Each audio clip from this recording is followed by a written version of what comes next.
Bonjour, voici une vidéo d'algèbre linéaire, la vidéo numéro 16 sur les applications linéaires. Résultat important relatif au noyau et à l'image. Soit E et F, deux espaces vectoriels, et F une application linéaire de E vers F. On considère une base B égale E1, En, une base de E. Ce qui sous-entend bien entendu que E est de dimension N.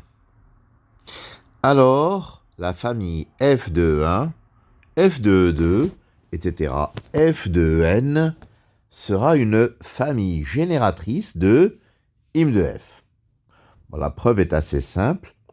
Si Y est un élément de im de F, alors il existe un X dans E tel que Y égale F de X. Mais B est une base de E, donc, puisque X est dans E, X se décompose sur la base B. Donc, il existe alpha 1, etc., alpha n appartenant à K puissance n, tel que X égale sigma de I égale 1 à n des alpha IEI. Les alpha I, bien sûr, ce sont les coordonnées de X dans la base B.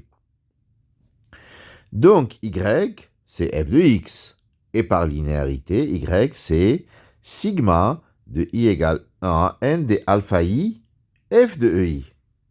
Et par conséquent, f de E1, etc., f de En engendre im de F. C'est une famille génératrice de im de F.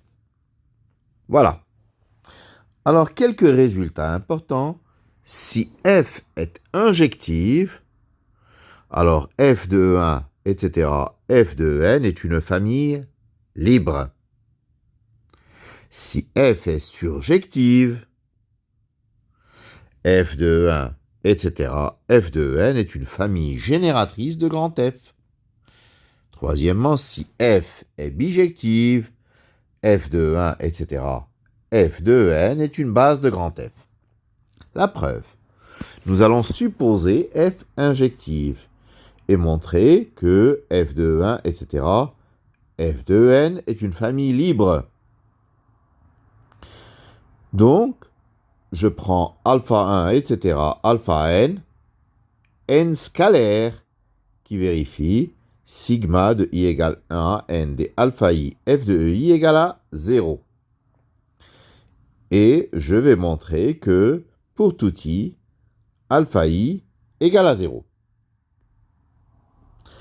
Donc, si sigma de I égale 1 à n des alpha I, f de EI égale à 0, par linéarité, j'aurai f de sigma de I égale 1 à n des alpha I, EI égale à 0. Donc, sigma des alpha I, EI a une image qui est nulle. Donc, sigma de I égale 1 à n des alpha I, EI appartient à ker de F. Mais F est injective. Et lorsque F est injective, ker de F, c'est 0. Donc, sigma de I égale 1 à n des alpha IEI vaut 0. Mais EMN est une base, donc une famille libre.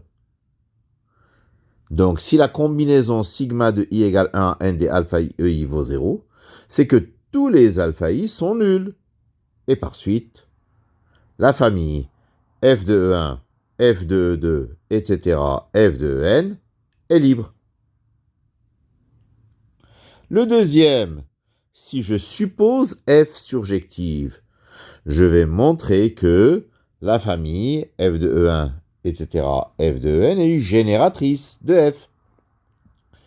Donc, si je prends un y dans f, puisque f est surjective, il admet un antécédent dans E. Il existe un x dans E tel que y égale f de x. Mais si x est dans E, il a des coordonnées dans la base B. Donc, il existe y1, etc. Il existe alpha 1, etc., alpha n, appartenant à Rn ou à Kn, tel que x égale sigma des alpha I, EI. Donc, y vaut f de sigma des alpha I, EI, c'est-à-dire sigma des alpha I, f de EI. Donc, f de E1, etc., f de En est une famille génératrice de grand F. Troisièmement, si f est bijective, alors elle est injective et surjective. C'est-à-dire, d'après le 1, f de E1, etc., f de En est libre. Et d'après le 2, f de E1, etc., f de En est génératrice. Donc, c'est une base de grand F. Ainsi, si f est bijective, f de E1, etc., f de N est une base de grand F. Voilà pour cette vidéo numéro 16. Je vous remercie de votre attention.